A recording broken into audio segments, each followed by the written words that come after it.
Haleluya, kita berikan tepuk tangan yang terbaik buat Tuhan. Amin. Saudara, kita bersuka cita kita kembali datang dalam hadirat Tuhan untuk memuji menyembah Tuhan. Saudara siap diberkati di lawat Tuhan, amin. Yang siap lambaikan tangan saudara. Lambaikan tangan semuanya, beri tepuk tangan yang paling dahsyat buat Allah kita. Amin. Mari bawa hati yang menyembah. Terima kasih. Kami bawa pujian kami Tuhan. Sungguh Engkau tahu, tak ada yang tersembunyi,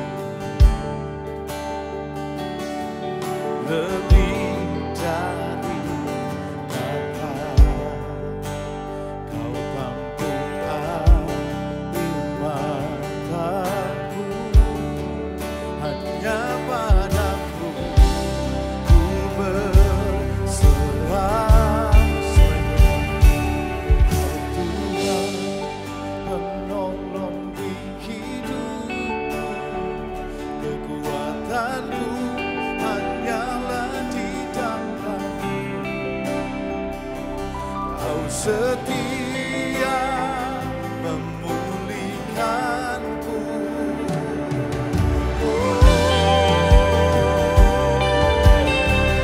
Dia setia memberkati kita. Dia setia ingin memulihkan kita.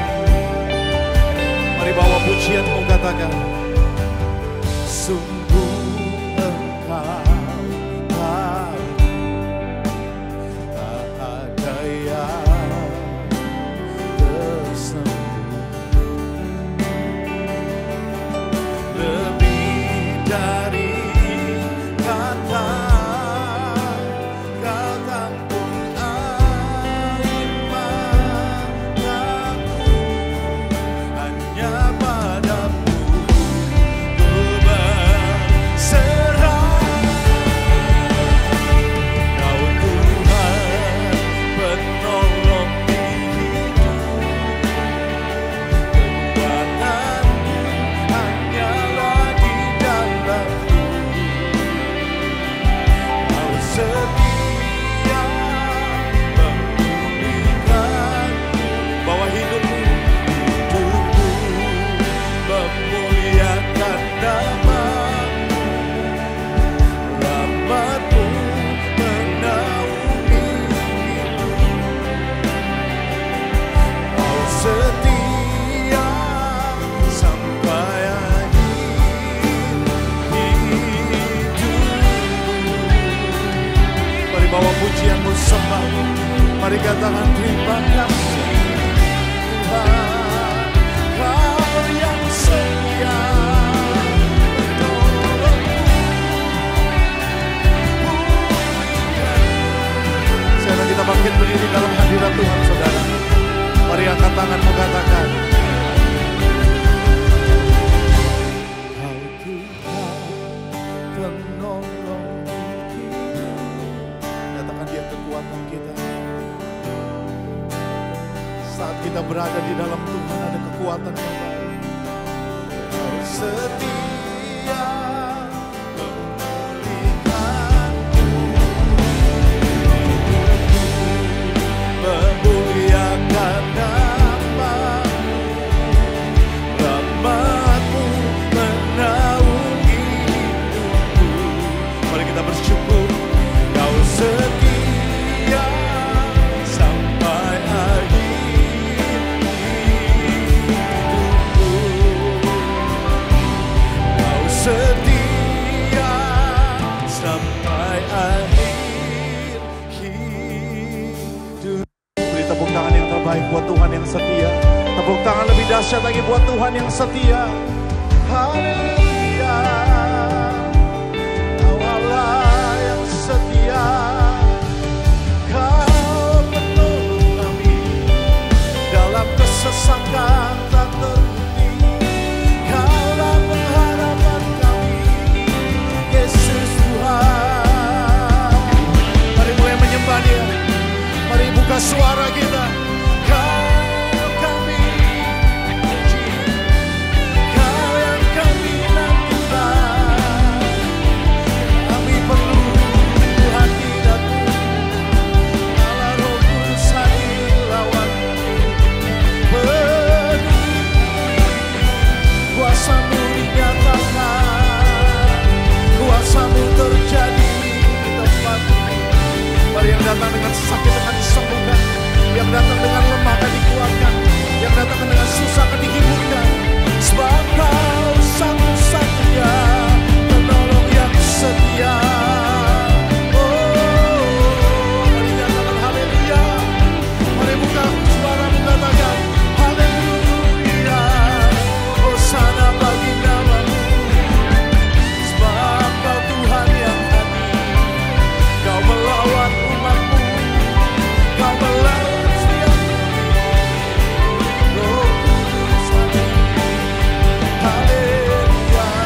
satu-satunya penolong kita namanya Yesus.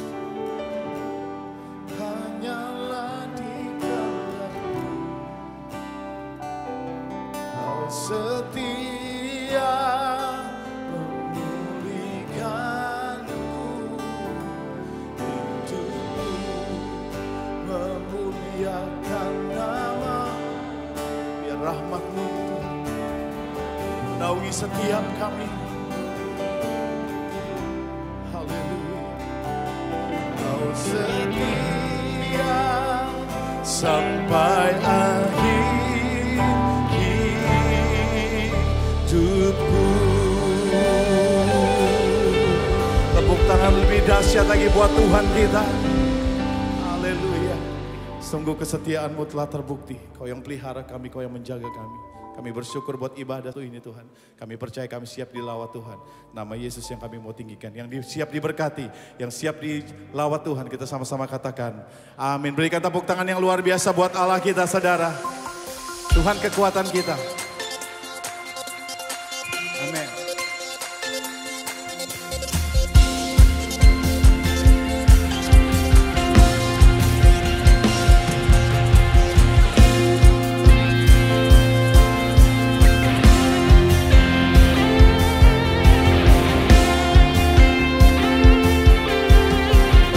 Nyatakan, segenap hati aku memuji, segenap jiwa aku bernyanyi, karena Roh-Mu ada dalamku, Tuhan. Amin.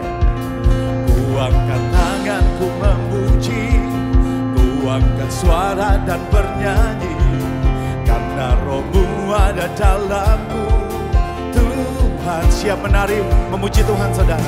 Mari menari memuji, ungkapkan sukacita di hati. Mari bersorak, kamu. Kau terbesar dan mulia, ajaib semua perbuatanmu. Hanya Yesus yang terbesar, kamu. Kau terbesar dan mulia, semua memuji-Mu. Yang siap memuji Tuhan boleh sorak-sorai. Yang terbaik buat Allah kita.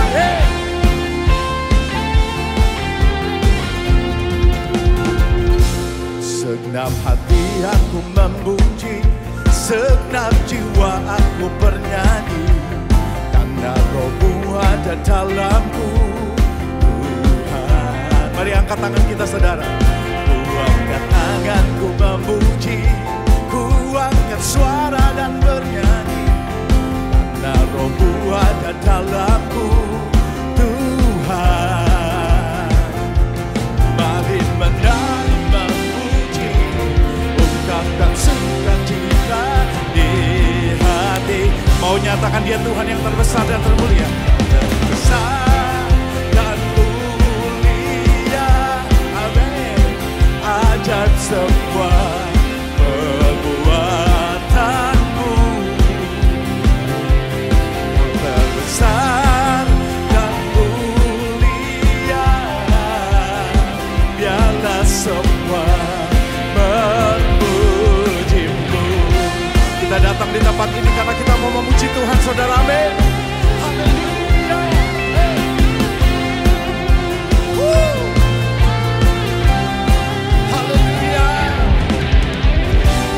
Nyatakan Kau Tuhan yang besar. Kau terbesar dan mulia, ajaib semua perbuatanmu. Kau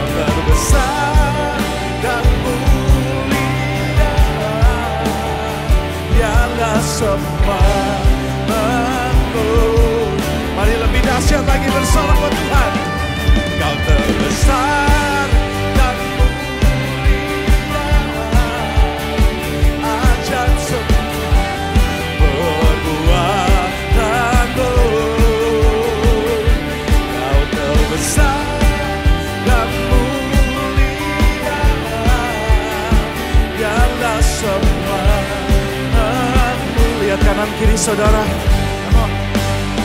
Biarlah semua memuji-Mu. Biarlah semua memuji-Mu. Haleluya. Kita mau memuji Tuhan saudara, men. Kita mau tinggikan Tuhan yang terbaik. Dia yang terbesar dan termulia. Beri sorak-sorai buat Allah kita. Ada satu kekuatan kita namanya Yesus. Kaulah kuatku. Amin.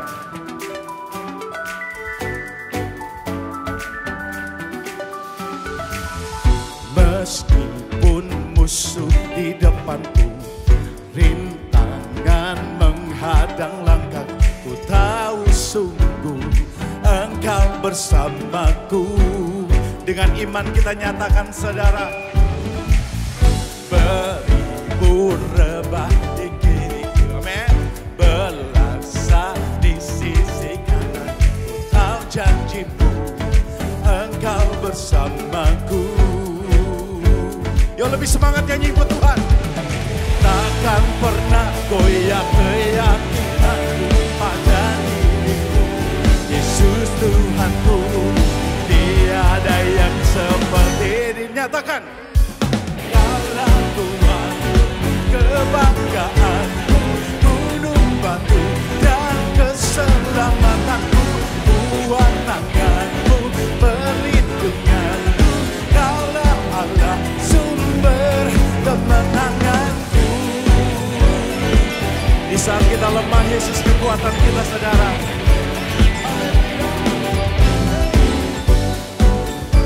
Saya berharap setiap kita memuji Tuhan dengan excited, dengan luar biasa. Mana suaranya? Meskipun musuh di depanku, rintangan menghadang langkahku, tahu sungguh Engkau bersamaku. Nyanyi dengan iman kita saudara. Beribu rebah di kiriku, sisi kanan, ku tahu janji-Mu, Engkau bersamaku. Kalau kita punya Tuhan, kita tidak pernah goyah. Takkan pernah goyah keyakinanku pada diri-Mu, Yesus Tuhanku. Tiada yang seperti diri-Mu. Kaulah Tuhanku, kebanggaanku, gunung batu dan selamat. Semua nyanyi. Perlindunganku, Kaulah Allah, sumber. Lebih dahsyat lagi. Kaulah kuatku, kebanggaanku, gunung batu dan keselamatanku, kuat tanganmu, perlindunganku. Kaulah Allah, sumber kemenanganku. Yesuslah kemenangan kita saudara. Bersama dengan Tuhan, segala perkara kita dapat tanggung di dalam Yesus yang beri kekuatan. Haleluya. Saya rindu jemaat saja. Yuk. Kaulah. Mana suaranya? Dan keselamatan.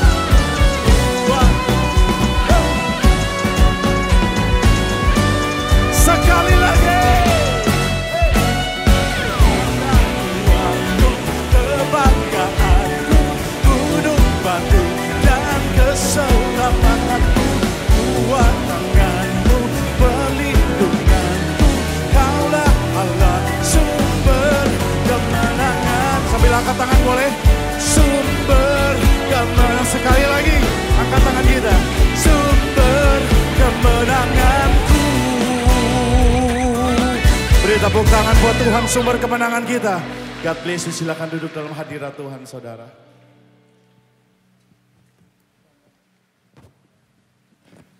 Haleluya.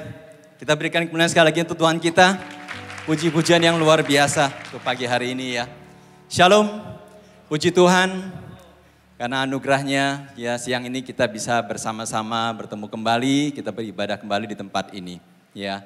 Kami ingin menyambut setiap saudara yang hadir pada siang hari ini. Selamat datang, welcome to NDC. Ya. Dan bagi saudara yang baru pertama kali hadir di ibadah NDC, selesai ibadah jangan langsung pulang. Ya, silakan saudara bisa menghampiri petugas welcome lounge yang membawa tanda welcome to NDC. Dan nanti saudara akan mendapatkan souvenir dari gereja. Ya, oke. Saatnya kita mau memberi persembahan. Mari kita bersama-sama berdoa dulu. Bapak, terima kasih siang ini kami bisa beribadah kembali dengan baik Tuhan. Terima kasih untuk penyertaan Tuhan selama seminggu ini. Bapak, saatnya kami ingin memberi persembahan. Ajar kami memberi dengan sukacita. Karena kami yakin, kami percaya orang yang memberi Tuhan yang akan memberkati. Dan kami percaya orang yang menabur pasti menuai. Terima kasih Tuhan. Kami berdoa hanya dalam nama Tuhan Yesus Kristus. Mari kita semua yang siap memberi kita katakan amin. Mari saudara kita sama-sama memberi. Bisa melalui mobile banking ataupun dengan e-commerce ya, yang ada di HP saudara. Scan QR code yang ada di depan bangku saudara atau di layar ya.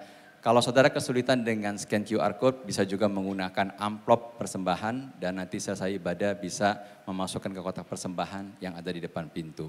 Tuhan Yesus memberkati, selamat beribadah, happy weekend. Shalom saudara, senang sekali Salisa Mosi dapat menjumpai Anda kembali untuk menyampaikan serangkaian informasi kegiatan di NDC yang kami rangkum dalam NDC News. Gunakanlah aplikasi NDC untuk mengetahui jadwal ibadah dan melakukan seat booking. Dan jangan lupa untuk melakukan pembatalan di aplikasi jika Anda berhalangan untuk hadir. Ibadah Raya Sabtu pukul 11 diadakan di 2 lokasi, yaitu di NDC Central Park dan NDC Living World. Ibadah terbuka bagi jemaat umum. Ikuti ibadah Usia Indah yang diadakan pada Kamis 8 September pukul 10 bertempat di NDC Prisma. Ikuti Revival Night setiap Senin, Rabu, dan Jumat pukul 20 di YouTube channel NDC. Pastikan kehidupan kita diberkati dan selalu mengalami kemenangan. Renungkanlah firman Tuhan melalui Revive dan Revive Talks yang tersedia di platform media sosial dan aplikasi NDC. Persepuluhan dan persembahan dapat diberikan dengan cara melalui kotak-kotak persembahan, melalui transfer bank ke rekening BCA, menggunakan mesin EDC BCA yang terdapat di kantor, melalui website dan aplikasi NDC di menu Giving, atau dengan melakukan scan kode QR menggunakan beberapa aplikasi berikut ini. Mari kita bawa persembahan kita kepada Tuhan dengan hati yang bersyukur. Bagi jemaat yang berencana melangsungkan pemberkatan nikah di NDC, saudara wajib mengikuti relationship level, yaitu kelas pembinaan pada saat berpacaran sebagai persiapan memasuki pernikahan. Pendaftaran dan informasi lengkap, silakan menghubungi core leader saudara. Kabar gembira, NDC akan mengadakan Holy Land Journey, perjalanan rohani ke Tanah Perjanjian yang akan dipimpin oleh Pastor Josia Abdi Saputra. NDC Holy Land Journey akan berangkat pada 26 Februari 2023 dengan trip sebagai berikut. Di Israel, kita akan mengunjungi tempat-tempat di mana Yesus melayani dan membuat mujizat. Untuk Holy Land plus East Europe, setelah dari Israel, kita akan mengunjungi tempat-tempat yang indah di Eropa Timur.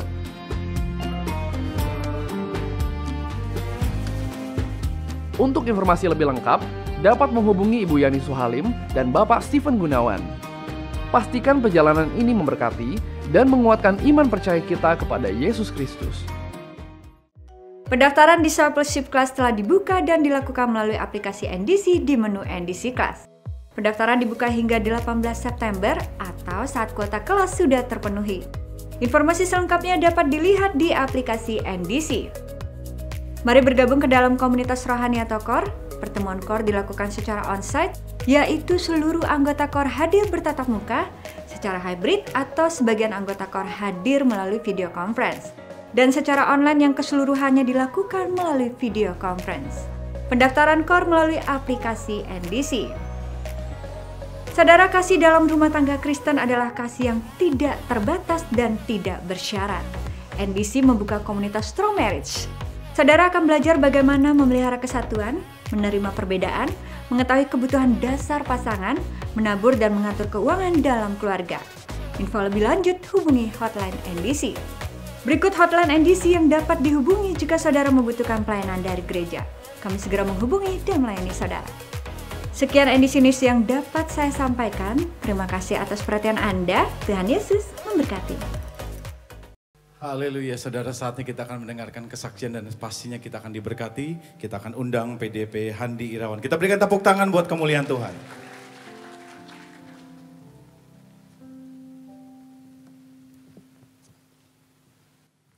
Shalom Bapak Ibu dan saudara semua. Segala kemuliaan hanya bagi Yesus Kristus kalau saya bisa berdiri hari ini untuk mensaksikan sedikit tentang perjalanan kerohanian saya. Betapa semua merupakan kemurahan Tuhan. Saudara, saya resmi menjadi Kristen itu sekitar di bangku kuliah. Dan di usia 25 tahun atau tahun 2007 saya menikah dengan istri saya. Dan di tahun 2008 saya membangun bisnis di Jakarta. Kemudian di tahun yang sama juga anak pertama saya lahir. Nah, dengan berbagai kesibukan itu, akhirnya saya menjadi jauh dari Tuhan. Kehidupan saya terhilang dari Tuhan tepatnya saudara. Kenapa? Boro-boro untuk ke gereja. Urusan doa bersama istri pun itu jarang dilakukan. Karena saking sibuknya itu. Itu alasan yang saya pakai. Dan lama-kelamaan saya melihat hidup jadi orang Kristen tuh biasa aja deh. Gak perlu aneh-aneh, yang penting udah Kristen di KTP. Ya udah, kita jadi orang baik-baik saja. Bangun bisnis, lalu kemudian jadi kepala keluarga juga yang bertanggung jawab, tidak menjadi orang jahat, itu sudah cukup. Dan ketika saya melihat hidup saya berjalan dengan baik, maka saya membenarkan tuh pandangan saya tentang kehidupan saya.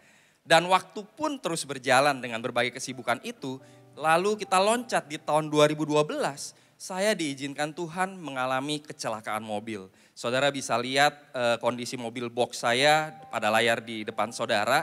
Dan saya ini kan bisnisnya jualan pisang, saudara. Jadi saya seminggu 2 kali itu ke Bogor untuk angkut pisang dengan mobil box. Saya paling suka ajak istri dan anak saya untuk ikut, anak pertama saya waktu itu untuk ikut pergi ambil pisang sama-sama.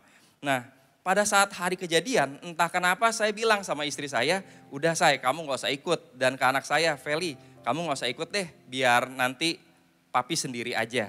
Akhirnya saya pergi sendiri tuh, angkut pisang. Dalam perjalanan pulang dari Bogor di tol Jagorawi, tiba-tiba kendaraan saya itu ada di jalur kedua.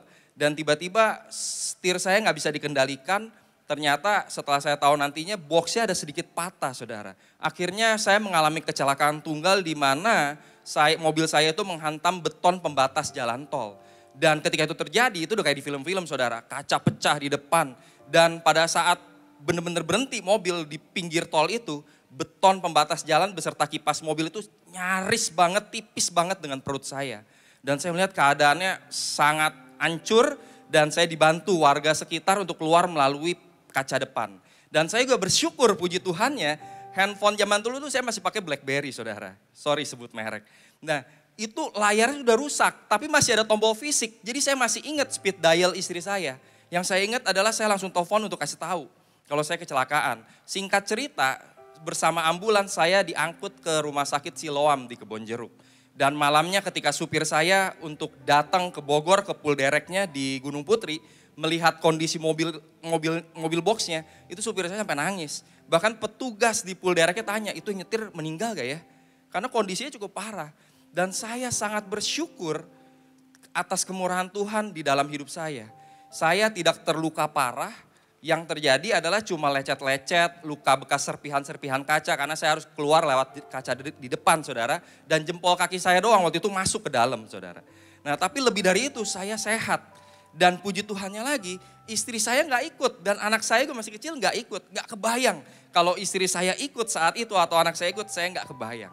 Jadi saat kejadian itu saya benar-benar bersyukur bahwa Tuhan menegur saya gitu loh. Betapa saya sudah jauh dari Tuhan, betapa saya sudah jauh meninggalkan Tuhan. Dan Tuhan mengingatkan untuk kembali kepada Dia. Tapi itulah manusia saudara. Walaupun saya ingat, ya Tuhan saya tersentuh dan saya mau, ya benar saya udah jauh dari Tuhan. Saya setelah selesai dirawat di rumah sakit, karena saya juga tidak tertanam di gereja manapun. Saya juga tidak tertanam, apalagi udah gak tertanam di gereja, apalagi kita ngomongin di Komsel, tidak ada. Saya gak punya komunitas saudara.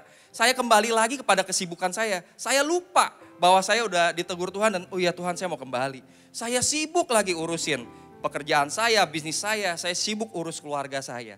Hingga pada saat 2015 saya tuh merasa kayak ada sesuatu yang kosong di dalam hidup. Bersama istri saya ngobrol, kayak ada sesuatu yang kosong ya saya, tapi nggak tahu apa gitu loh yang kosong. Nah tiba-tiba anak saya yang nomor 1, dia pengen ke Sunday School katanya, ikut temennya di CP, ada gereja katanya NDC saudara. Dan akhirnya karena harus antar anak saya harus pergi antar. Dan akhirnya saya jadi ikut ibadah. Waktu itu saya ikut ibadah sengaja, datangnya terlambat. Duduknya waktu itu NDC masih di ruang extension bahkan kalau nggak salah. Saya di luar ruangan bahkan. Saya sengaja datang terlambat. Supaya datang nggak perlu diundang, pulang tuh nggak perlu diantar. Saya nggak ketahuan pokoknya gitu. Nah beberapa kali saya ikut ibadah di NDC karena anak saya Sunday School. Itu di newsnya terus tampil tuh. Ajakan untuk ikut di dalam KOR. Akhirnya saya sama istri, apa kita coba ya ikut KOR ya. Akhirnya kita putusin, kita cari KOR, kita ikut KOR. Bahkan di awal-awal ikut KOR ya, ada momen saudara, kurang lebih 2 bulan saya ikut KOR leadernya tanya ke saya, ke semua member tepatnya sih, kalian punya kerinduan gak melayani Tuhan? Wah teman-teman KOR saya semua jawab, lagi didoakan, ada yang pengen melayani Tuhan jadi usher. Pas giliran saya ditanya, saya langsung jawab, gak ada. Saya dengan santai jawab gak ada kerinduan tuh. Nah di tahun yang sama saudara, akhir 2015, anak ketiga saya lahir. Dan ketika anak saya lahir, saya biasa bikin polis asuransi.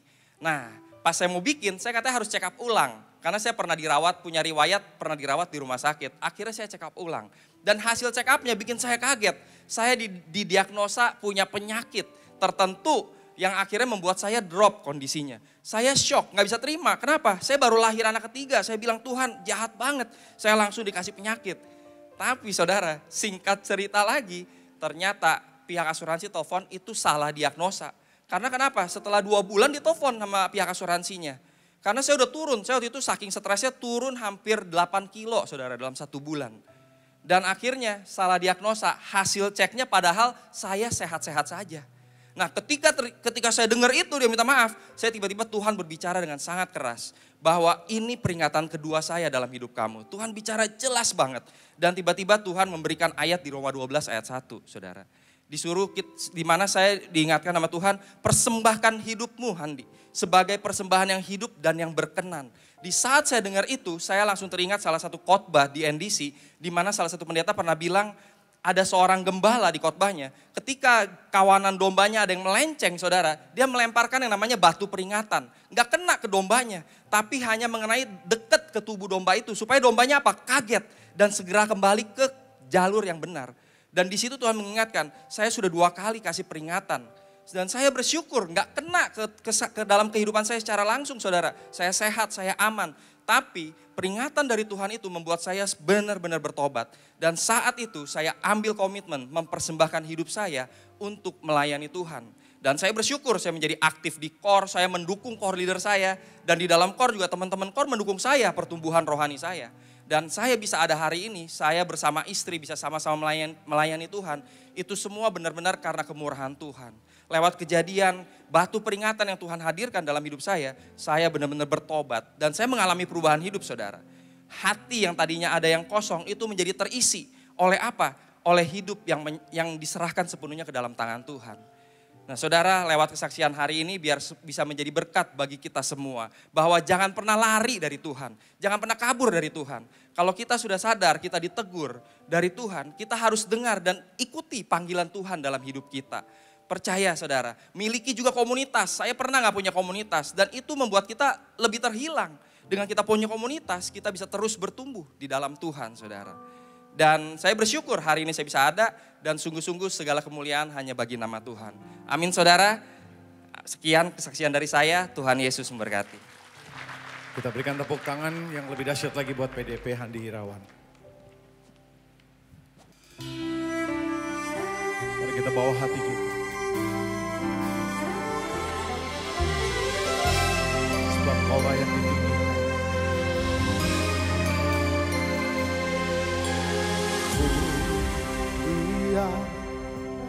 Mulia bagi anak domba, mulia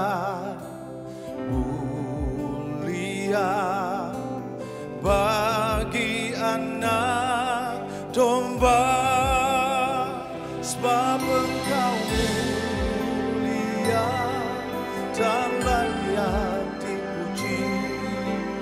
yang duduk di tahta dan yang akan memerintah selamanya atas semua yang di bumi.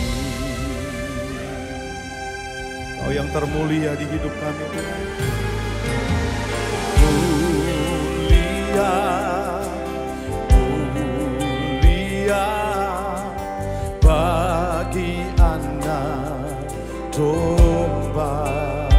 Mari nyatakan mulia, mulia bagi anak domba. Sebab Engkau mulia dan layak dipuji, yang duduk di tahta dan yang akan memerintah selamanya atas semua yang di bumi.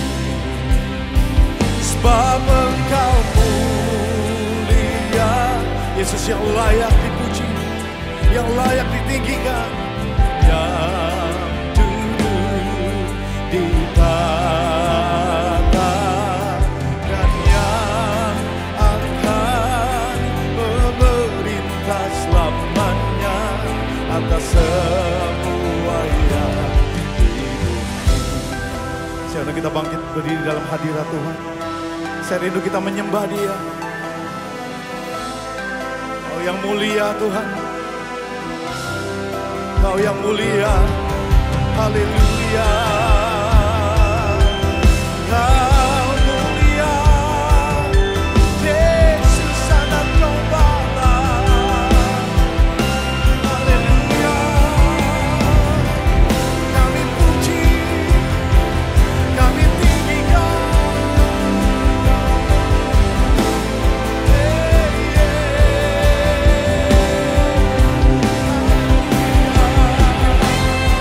Mari angkat tanganmu, angkat hatimu, angkat suaramu. Mari katakan haleluya. Kau mulia, Yesus.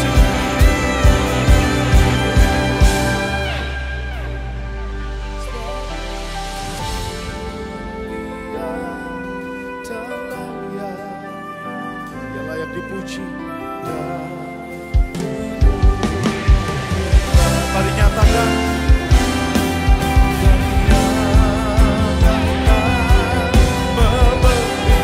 Sambil angkat tanganmu atas semua yang di bumi. Sebab Engkau mulia dan layak dipuji, yang duduk di tahta dan yang akan memerintah selamanya atas semua yang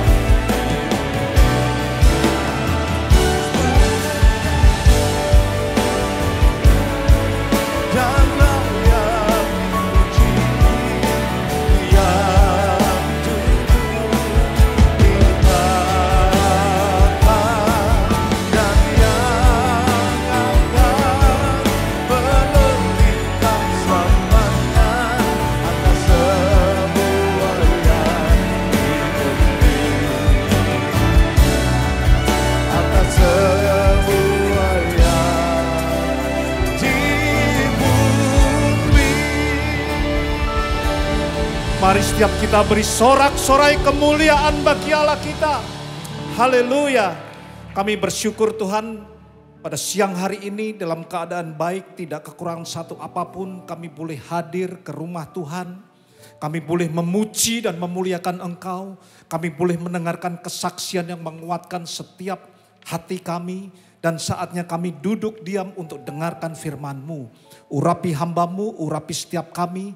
Supaya kebenaran firman Tuhan yang kami dengar pada siang hari ini membuat kami memiliki perspektif yang baru. membuat kami semakin sungguh-sungguh lagi kepada Engkau. Sehingga pada akhirnya setiap kami menjadi murid-Mu yang sejati. Kami siap mendengar, berbicaralah. Hanya di dalam nama Tuhan Yesus Kristus kami berdoa. Dan kami mengucap syukur. Mari yang siap dengar firman Tuhan, bersama-sama kita berkata, amin. Sekali lagi beri kemuliaan buat nama Tuhan. Silakan duduk.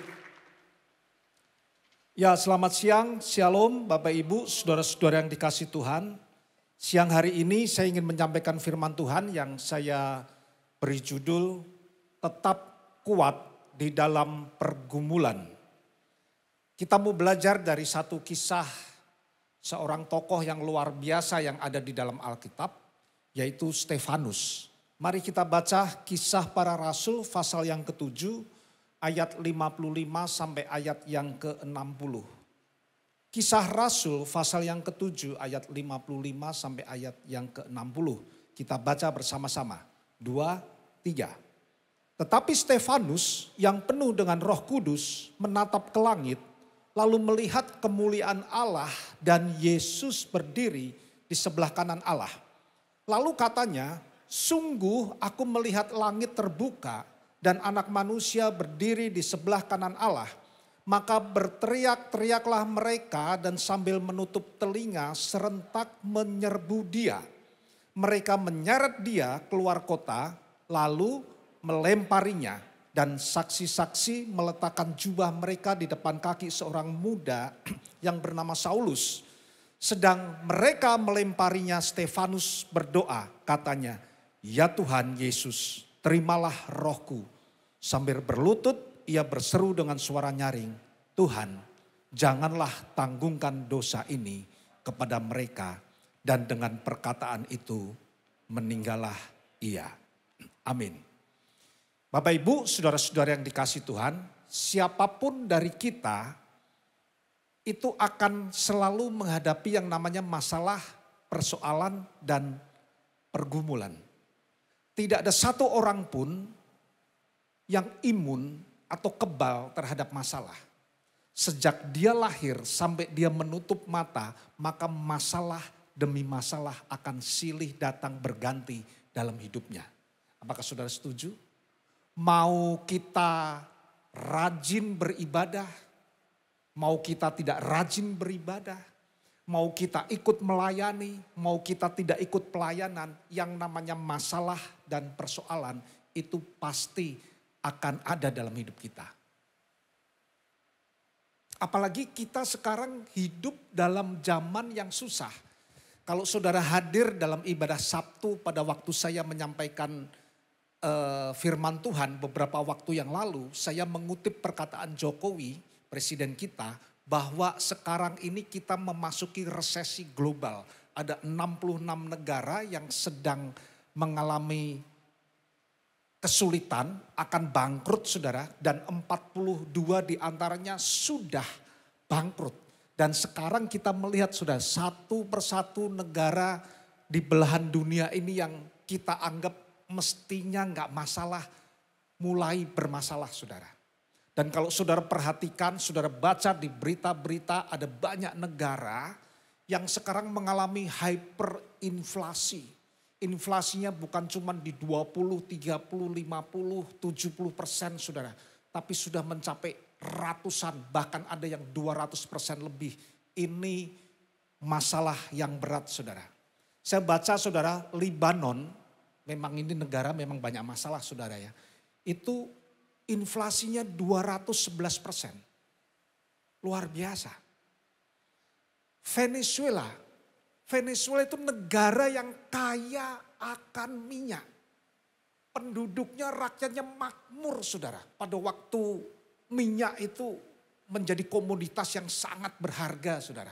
Tapi begitu sekitar tahun 1990, lalu ditambah tahun 2000 berapa itu saudara, 2015 atau berapa itu kan minyak mengalami masalah.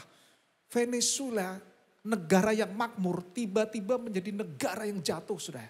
Dan saudara tahu sekarang inflasinya itu 167%. Turki inflasinya hampir 80%. Argentina 60%. Dan negara di Afrika yang namanya Zimbabwe, saudara, itu inflasinya bisa sampai hampir 200%. Wah, banyak negara yang sekarang sedang mengalami resesi global. Bagaimana dengan Indonesia? So far so good. Indonesia, puji Tuhan saudara. Tapi kita harus tetap berdoa bagi Indonesia. Sebab kalau semua jatuh, bagaimana kita bisa bertahan saudara? Kita berdoa untuk dunia, kita berdoa untuk Indonesia, semua dipulihkan, nama Tuhan yang ditinggikan. Jadi saudara, masalah itu tidak perlu dicari. Masalah pasti akan datang dengan sendirinya. Walaupun kita sudah tengking, walaupun kita sudah tolak saudara, bukan berarti masalah akan pasti keluar dari hidup kita. Enggak saudara. Sebab memang saya harus mengatakan dengan jujur, masalah itu adalah bagian dari hidup kita. Saudara setuju tidak setuju tetap bermasalah. Saudara mau tidak mau tetap punya masalah saudara. Nah, kisah ayat yang tadi kita baca tentang Stefanus itu adalah latar belakangnya orang yang takut akan Tuhan.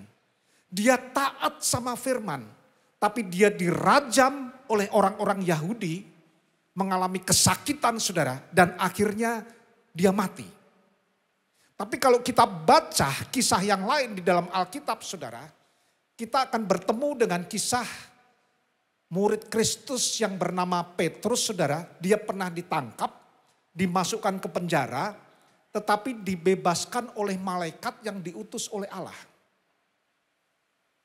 Kalau saudara baca kisah Daniel, saya yakin saudara sudah tahu, Daniel juga lepas dari gua singa. Demikian teman-temannya Daniel, Sadrak, Mesak, Abednego, dia lolos dari dapur api yang menyala-nyala. Nah, kenapa Petrus, Daniel, Sadrak, Mesak, Abednego lolos tapi Stefanus tidak? Apakah Tuhan pilih kasih? Dia tidak mengasihi Stefanus, dia hanya mengasihi Petrus, Daniel, Sadrak, Mesak, Abednego? Enggak, saudara. Dan seringkali kalau kita menghadapi atau melihat situasi seperti ini, nah seringkali kita orang Kristen seringkali menghakimi, oh Stefanus pasti punya dosa yang masih disimpan, makanya dihukum sama Tuhan. Stefanus mengalami masalah bukan karena dihukum oleh Tuhan. Stefanus dirajam batu oleh orang-orang Yahudi sebab memang Allah berdaulat dalam kehidupannya. Kita ada banyak hal yang memang kita tidak tahu saudara. Tapi satu hal, Tuhan punya rencana dan rancangan itu selalu terbaik dalam hidup kita. Walaupun harus mati, tapi itu yang terbaik. Amin saudara. Itu yang terbaik. Kok bisa Pak mati terbaik? Ya memang kita nggak tahu. Otak kita itu hanya segini saudara. Nggak bisa memahami kehebatan Tuhan, kedikdayaan Tuhan. Nggak bisa, otak kita cuma segini saudara. Tapi satu hal yang perlu kita yakin dan percaya, bahwa apapun yang terjadi dalam hidup kita, Tuhan berdaulat. Dan itulah yang terbaik dalam hidup kita. Yang setuju katakan amin. Kita kasih kemuliaan buat nama Tuhan. Nah hari ini saudara, kita mau belajar dari sikap dan teladan dari Stefanus pada waktu Stefanus menghadapi masalah. Yang pertama yang perlu kita teladani dari Stefanus, yang perlu kita lakukan ketika kita menghadapi masalah, yaitu kita teladani Stefanus. Apa yang dilakukan oleh Stefanus? Yang pertama adalah ia menatap ke langit. Yang pertama apa saudara? Dia menatap ke langit. Tadi ayat yang ke-55, kisah Rasul pasal yang ke-7, dikatakan tetapi Stefanus yang penuh dengan Roh Kudus, dikatakan apa saudara? Menatap ke langit, lalu melihat kemuliaan Allah dan Yesus berdiri di sebelah kanan Allah. Ini yang dilakukan oleh Stefanus ketika dia mengalami masalah, beban yang berat, persoalan. Yang dia lakukan adalah menatap ke langit, melihat kemuliaan Allah. Ini yang perlu kita teladani saudara.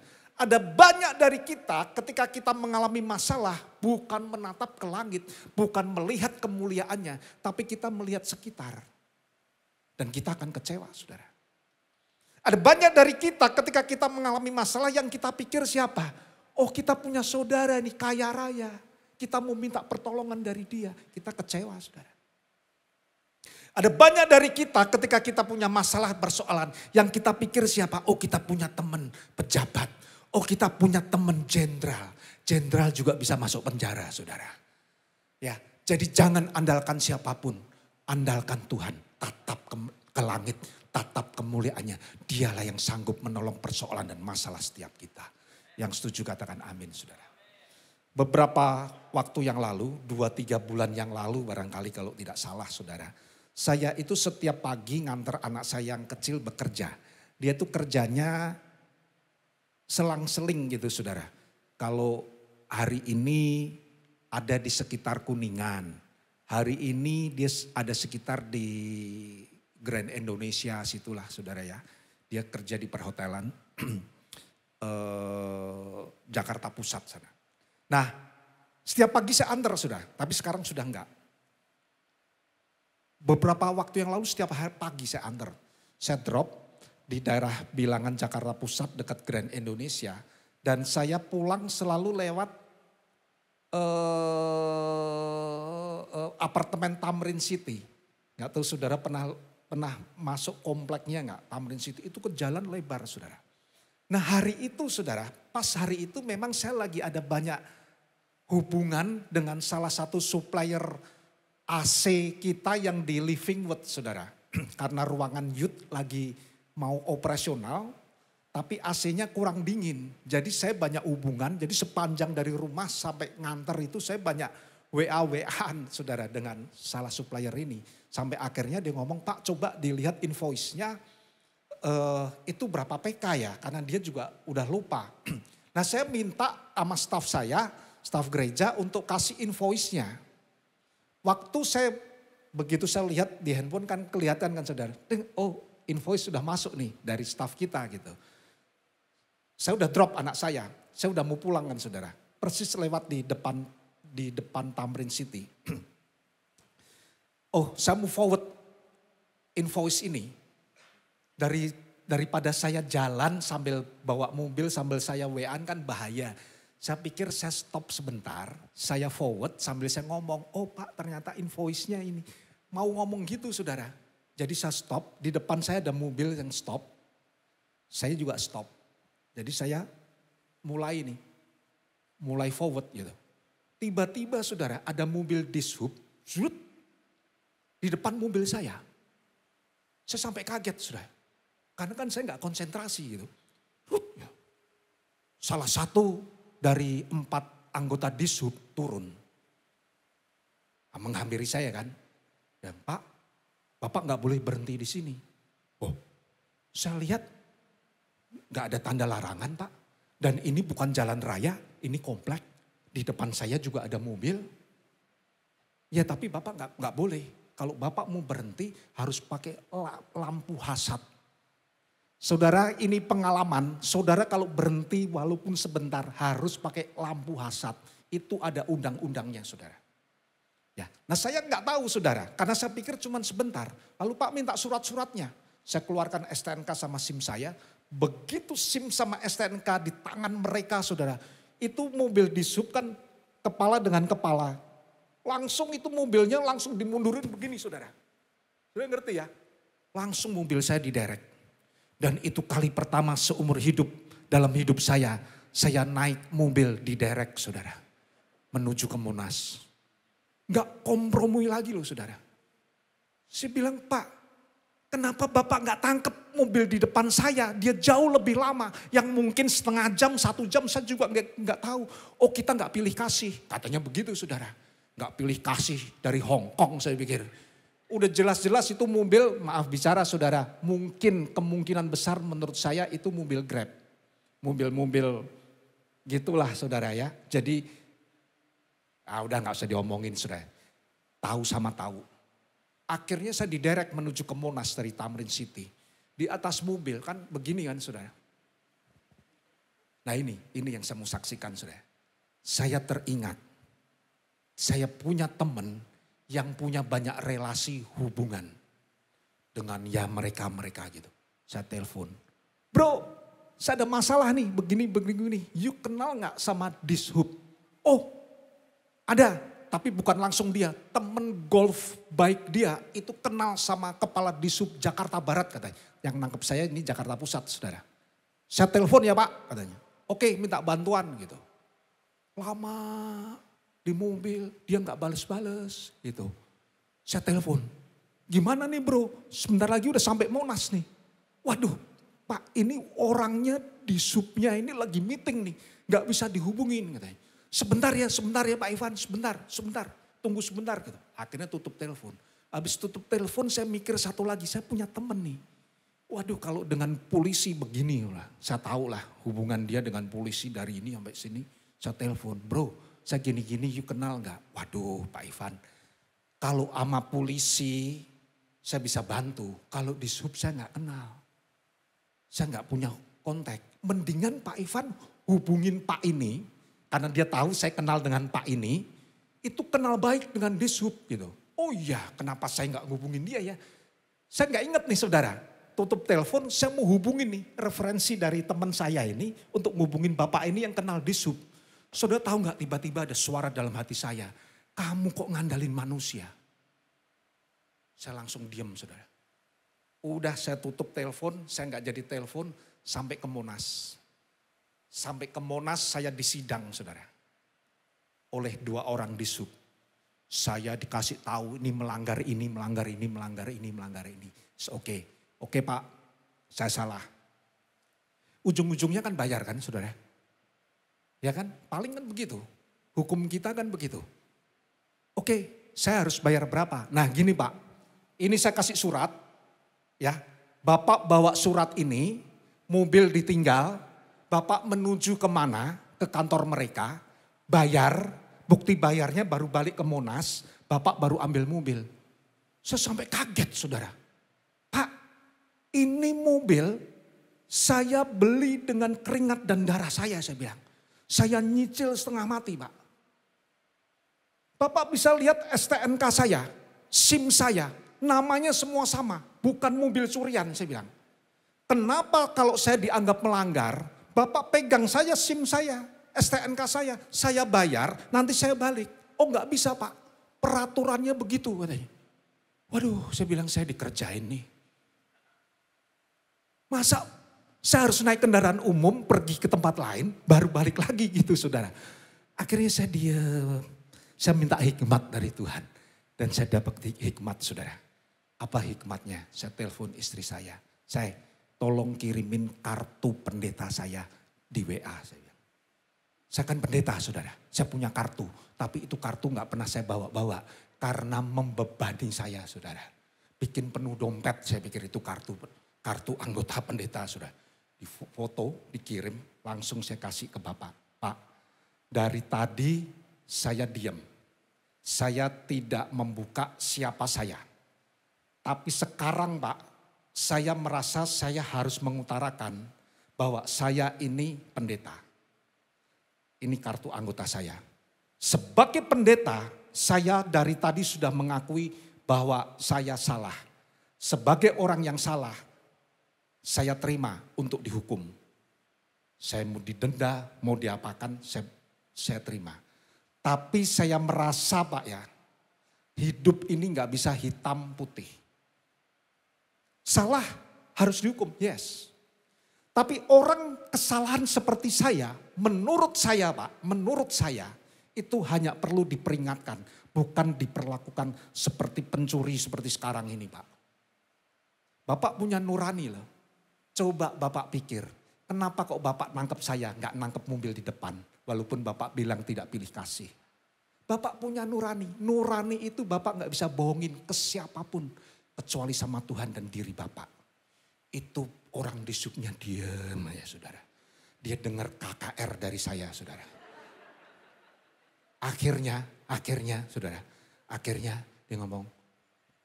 Dia lihat STNK saya, SIM saya, kartu pendeta saya. Akhirnya Pak, karena Bapak pemuka agama. Dia bilang begitu. Saya tidak jadi menindak Bapak. Tapi tolong Pak, kalau nanti berhenti di tempat lain harus pasang hasad. Siap Pak, saya pulang. Nama Tuhan yang ditinggikan. Kalau saudara punya masalah, orang yang pertama yang harus saudara ingat, yang harus saudara tuju, itu nama Tuhan.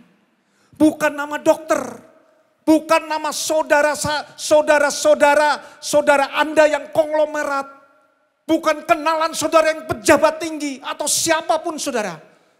Masalah, begitu kita menghadapi masalah, yang kita ingat adalah tatap ke langit, tatap kemuliaannya. Dialah sumber satu-satunya pertolongan yang sanggup menolong setiap kita.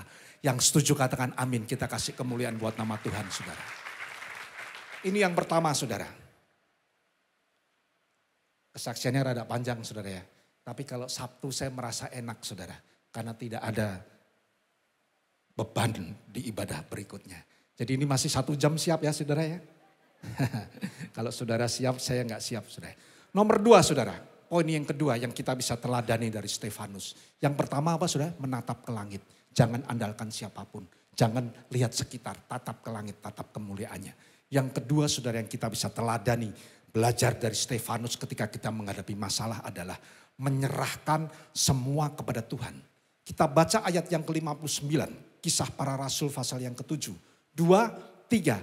Sedang mereka melemparinya, Stefanus berdoa, katanya, "Ya Tuhan, terimalah rohku." Saya ingin menyampaikan sebuah quote saudara. Saudara perhatikan quote ini. Orang yang kuat dan mampu bertahan dalam menghadapi masalah adalah orang yang percaya bahwa kehendak Tuhanlah yang terbaik dan sempurna bagi hidup kita. Amin saudara. Jadi kalau kita memahami hal ini saudara, maka kita akan menyerahkan semua masalah, persoalan, pergumulan kita kepada Tuhan. Kita serahkan semuanya saudara. Ingat bahwa pencobaan-pencobaan yang kita alami itu adalah pencobaan yang biasa. Kata Paulus saudara. Dan pada waktu kita dicobain itu tidak akan pernah melebihi kekuatan kita. Pada waktu kita dicobai Tuhan akan memberikan jalan keluar yang terbaik bagi setiap kita. Nah sekarang pertanyaannya begini. Kenapa sih Tuhan kok mengizinkan masalah persoalan pergumulan itu harus datang dalam hidup kita? Kan tadi saya katakan kan hidup kita tidak lepas dari masalah dan pergumulan. Hanya tergantung kadarnya aja. Ada yang berat, ada yang ringan saudara. Tapi masalah itu selalu akan kita hadapi. Nah pertanyaannya kenapa kok Tuhan izinkan masalah itu datang dalam hidup kita? Nah supaya kita memiliki perspektif yang benar saudara. Kita baca 1 Petrus 1 ayat yang ke-7. Kenapa Tuhan izinkan masalah itu datang dalam hidup kita? 2, 3. Maksud semuanya itu ialah untuk membuktikan kemurnian imanmu yang jauh lebih tinggi nilainya daripada emas yang fana. Yang diuji kemurniannya dengan api sehingga kamu memperoleh puji-pujian dan kemuliaan dan kehormatan pada hari Yesus Kristus menyatakan dirinya. Jadi jelas saudara lewat ayat ini kita tahu Tuhan izinkan masalah persoalan pergumulan datang dalam hidup kita. Itu untuk menguji iman kita supaya semakin murni seperti emas. Yang mengerti katakan amin saudara. Cobaan itu datang dari iblis saudara. Temptation dengan tujuan untuk menghancurkan kehidupan kita. Tuhan tidak pernah mencobai. Tuhan mengizinkan ujian, tes, bukan tem saudara. Itu terjadi dalam hidup kita. Tujuannya apa? Supaya iman kita murni, kita naik kelas dan menjadi seperti emas saudara. Itu tujuannya Tuhan saudara. Orang yang mau lulus, mau naik kelas maksud saya saudara. Itu kan harus melewati ujian. Begitu selesai ujian baru mendapat pujian.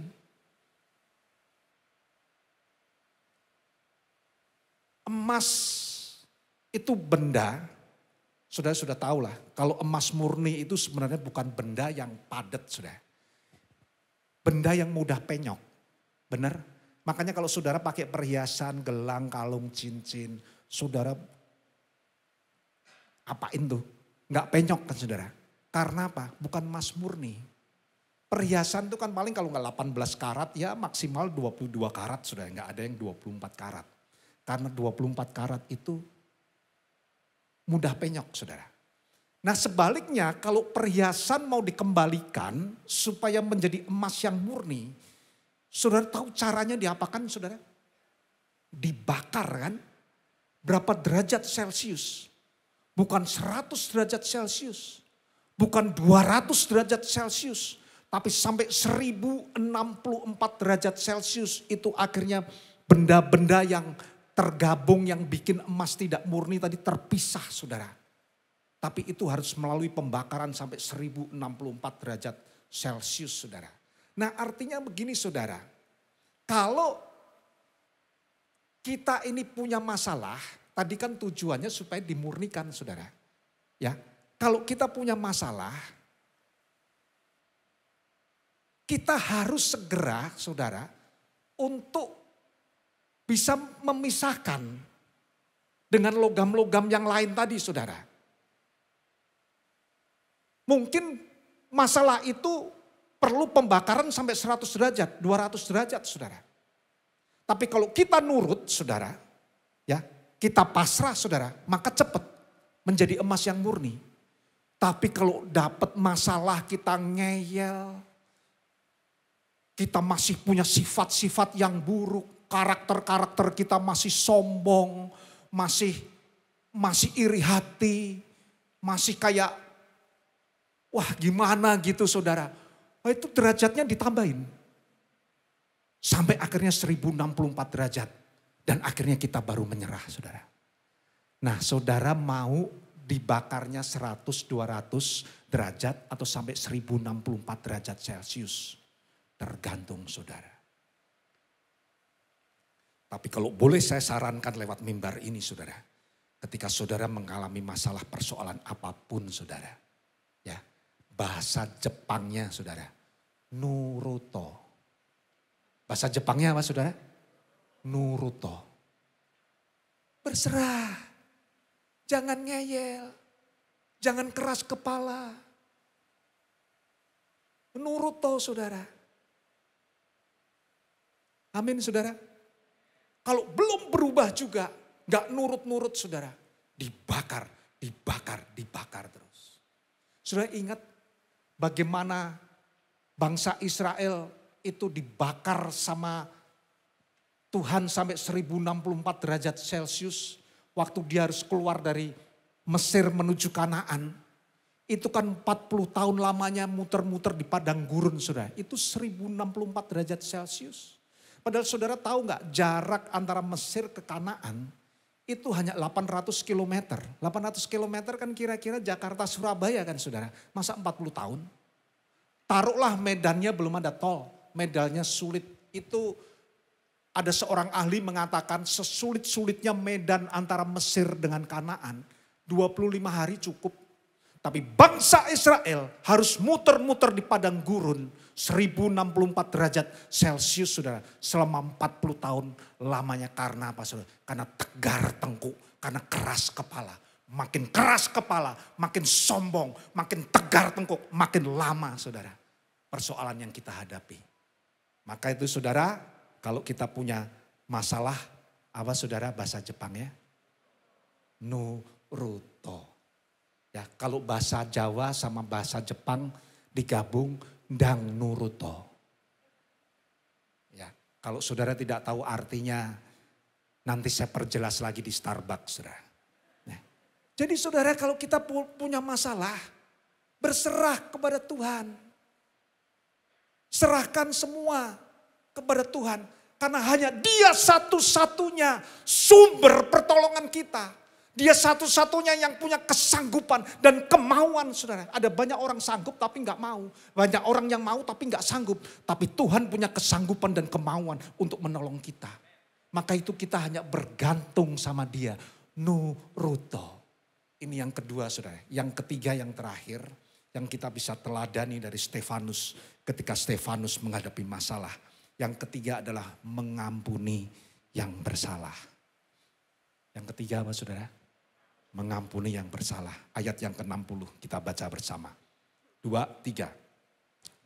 Sambil berlutut ia berseru dengan suara nyaring, Tuhan janganlah tanggungkan dosa ini kepada mereka. Dan dengan perkataan itu meninggallah ia. Saudara yang dikasih Tuhan, kadang kita tidak terima mujizat, kadang kita tidak terima pertolongan dari Tuhan, karena pada waktu kita mendapatkan masalah dan persoalan, bukannya kita berserah, poin saya yang kedua, tetapi seringkali kita justru menyalahkan orang lain atau menyalahkan keadaan. Gara-gara dia sih Pak saya susah, gara-gara COVID sih saya bangkrut. Nah seringkali itu yang kita lakukan saudara. Coba kita mulai berganti saudara. Jangan mudah nyalain orang lain, jangan mudah nyalain keadaan. Tapi kita mulai berpikir, kita bertanya sama Tuhan. Tuhan adakah sesuatu yang salah dalam hidupku yang perlu aku perbaiki supaya aku bisa menjadi seperti emas yang murni? Pernah gak kita bertanya seperti itu saudara?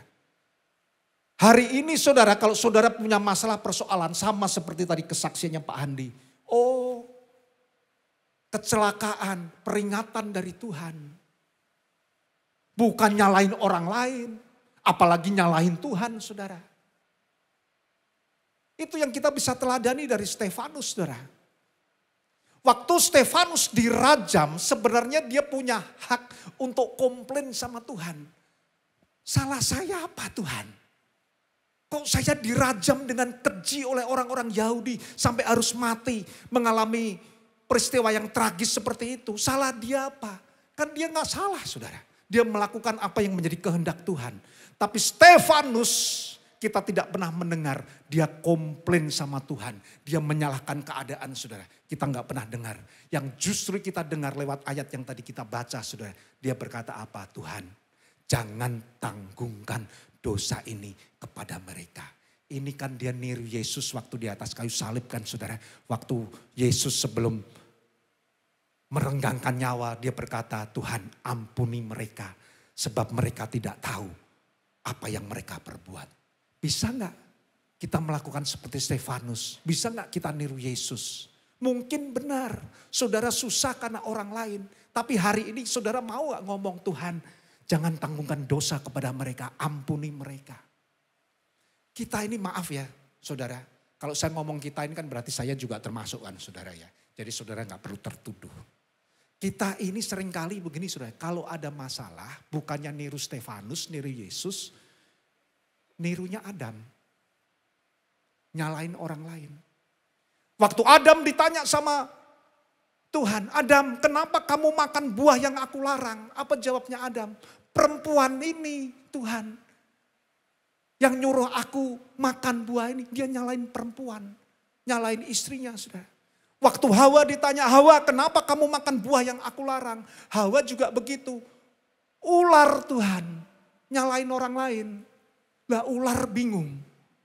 Dia selalu jadi kambing hitam. Karena memang dia kambing hitamnya saudara. Dia mau nyalain siapa lagi? Dan kita seringkali begitu saudara.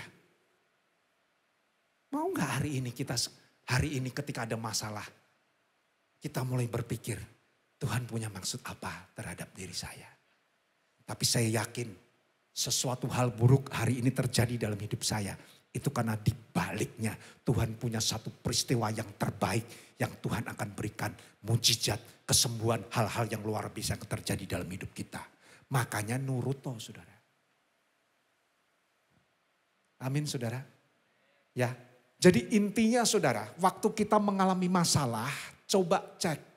Jangan gampang nyalain orang lain, jangan gampang nyalain keadaan. Jangan-jangan kita yang salah loh saudara. Pak kenapa kok toko sebelah itu rame, toko saya sepi Pak. Ya coba cek toko sebelah. Jangan-jangan toko sebelah buka jam 6 pagi, kita buka jam 11 pagi, jam 12 sudah tutup makan siang, sampai jam 1 baru buka lagi. Ya mereka yang diberkati. Kita malas saudara. Coba dong cek. Kenapa Tuhan saya sakit? Coba cek gaya hidup kita. Kaki 2, kaki 4, kaki 1000, jak sampai habis. Sakit nyalain Tuhan. Olahraga teratur enggak? Tidur cukup enggak? Hidup sehat enggak?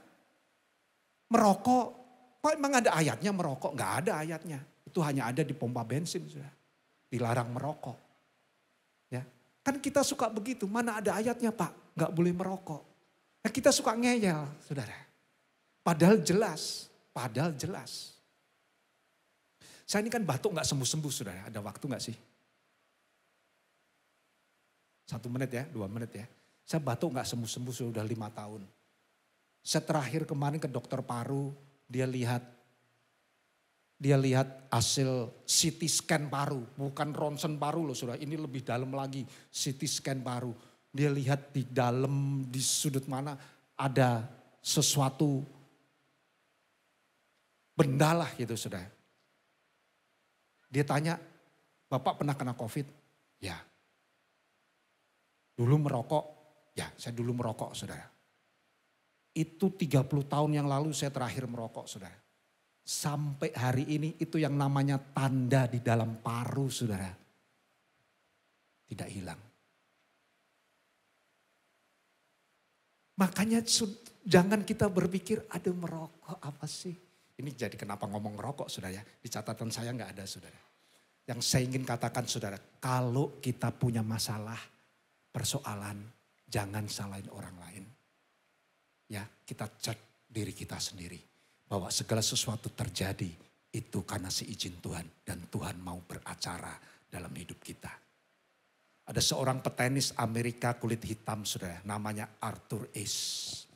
Arthur Ashe ini pada zamannya saudara itu petenis hebat dari Amerika. Seringkali menjuarai Grand Slam. Pernah juara Wimbledon tahun 1970. Tahun 1979 atau 1975 gitu saudara saya lupa. Arthur Ashe kena serangan jantung dan dia harus operasi bypass. Pada waktu operasi bypass 2 kali saudara.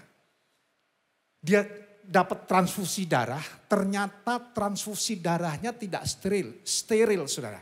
Dan Arthur Ashe kena terjangkit virus HIV. Dan membuat badannya semakin kurus, semakin lemah, akhirnya dia mati saudara. Pada waktu dia semakin kurus saudara, makin payah. Ada seorang penggemar sekaligus wartawan bertanya kepada Arthur Ashe. Arthur Ashe, apakah kamu tidak pernah berpikir dari sekian banyak orang, kok bisa kamu yang terjangkit HIV padahal hidupmu benar. Kamu gak neko-neko. Olahragawan kok bisa kena HIV? Kamu pernah bertanya enggak sama Tuhan? Sudah tahu Arthur Ashe menjawab apa? Dia menjawab begini. Di dunia ini ada 50 juta anak yang ingin bermain tenis. Dari 50 juta anak hanya ada 5 juta yang punya kesempatan bermain tenis. Dari 5 juta anak yang punya kesempatan bermain tenis hanya ada 500.000 anak yang bisa belajar bermain tenis secara profesional. Dari 500.000 anak yang bisa bermain secara profesional, hanya ada 50.000 yang bisa datang dalam arena pertandingan.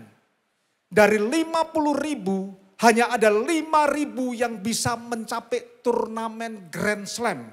Dari 5.000 hanya ada 500 orang yang bisa berhasil sampai ke Wimbledon. Dan di Wimbledon hanya ada 4 orang yang masuk semifinal. Hanya ada 2 orang yang masuk final. Pada waktu aku mengangkat trofi kemenangan Wimbledon, Arthur Ashe berkata, aku tidak pernah bertanya sama Tuhan, why me Lord? Kenapa aku yang menang Tuhan? Makanya tidak layak ketika sekarang Tuhan izinkan aku sakit. Aku tidak berkata, why me Lord? Kenapa aku yang sakit? Arthur Ashe punya perspektif yang benar saudara. Dia tidak menyalahkan Tuhan. Dia tidak menyalahkan keadaan. Apapun yang terjadi dalam hidup saudara sekarang ini. Jangan salahkan orang lain. Apalagi salahkan Tuhan. Jangan salahkan keadaan. Coba kita cek diri kita. Kalau memang saudara berpikir ada orang lain yang punya andil, maukah hari ini engkau melepaskan pengampunan kepada mereka? Dan satu hal, ketika saudara melepaskan pengampunan, saya yakin, percaya, mujizat, kesembuhan, hal-hal yang luar biasa terjadi dalam kehidupan saudara ketika saudara berhasil melepaskan pengampunan. Tuhan Yesus memberkati saudara semua. Amin. Mari kita datang sama Tuhan. Sedang saudara bangkit berdiri, kita mau angkat pujian. Sekalipun aku dalam lembah kelam. Haleluya.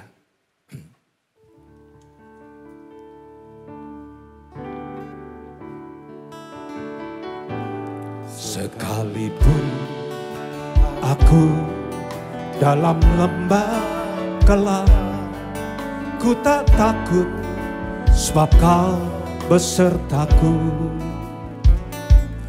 Sekalipun badai topan datang menerpa, ku tak gentar sebab kau di sisiku. Katakan aku percaya. Aku percaya berkat-Mu atasku melimpah. Kebajikan, kemurahan selalu mengikutiku. Ku puji, ku sembah Kau Tuhan. Katakan, sekalipun aku dalam lembah kelam. Aku dalam lembah kelam, ku tak takut sebab Kau besertaku. Sekalipun badai topan datang menerpa, ku tak gentar sebab Kau di sisiku. Aku percaya berkat-Mu atasku melimpah. Kebajikan, kemurahan selalu mengikutiku. Ku puji, ku sembah. Lebih sungguh-sungguh katakan, aku percaya. Aku percaya berkat-Mu atasku melimpah. Kebajikan, kemurahan selalu mengikutiku. Ku puji, ku sembah Kau Tuhan. Saya tidak tahu apa yang terjadi dalam hidup saudara saat ini.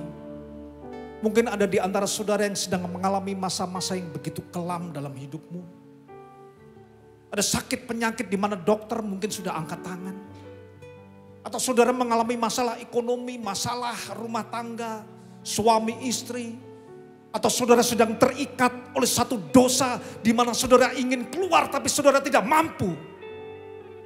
Kalau ada kerinduan dari hatimu dan engkau mau berkata, aku percaya Tuhan.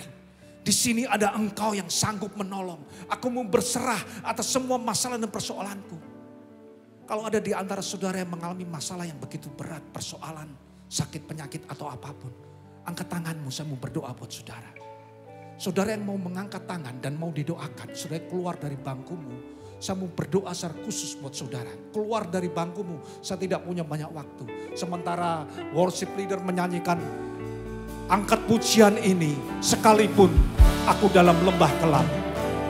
Yang mengangkat tangan boleh maju ke depan, saya mau berdoa buat saudara.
percaya berkat-Mu atasku melimpah. Kebajikan, kemurahan selalu mengikutiku. Ku puji, ku sembah Kau Tuhan. Haleluya. Kami yakin percaya Engkau ada di tengah-tengah kami. Engkau melawat setiap kami, Engkau menolong setiap kami, dan kami yakin percaya ketika kami pulang dari tempat ini, kami tidak sama seperti kami datang. Kami pulang dengan kemenangan, kami pulang dengan sorak-sorai, kami pulang dengan mujizat, sebab Tuhan sudah memberikan jawaban setiap persoalan dan masalah yang kami hadapi. Terima kasih Tuhan, meteraikan firman-Mu, hamba-Mu selesai bicara, tapi Roh Kudus jangan pernah sekalipun berhenti berbicara kepada setiap kami. Sebab kami butuh Engkau, kami butuh firman-Mu, karena firman-Mu adalah pelita bagi kakiku dan terang bagi setiap jalanku. Terima kasih Tuhan, dan sebelum kami meninggalkan tempat ini, kami mau arahkan hati untuk terima berkat dari Engkau. Turun ke atas kita semua, berkat melimpah dari Bapa di surga, cinta kasih dari Tuhan Yesus Kristus, dan penyertaan oleh Roh Kudus yang akan menyertai hidup kita mulai siang hari ini sampai Maranatha Tuhan Yesus datang yang kedua kali. Mari umat yang percaya diberkati Tuhan, bersama-sama kita berkata, amin. Hidupku menggenapi firman-Mu, ada mujizat sertai tiap langkahku. Kau bersamaku di dalamku, jadi bukti kebesaran-Mu. Tuhan Yesus memberkati saudara semua. Amin.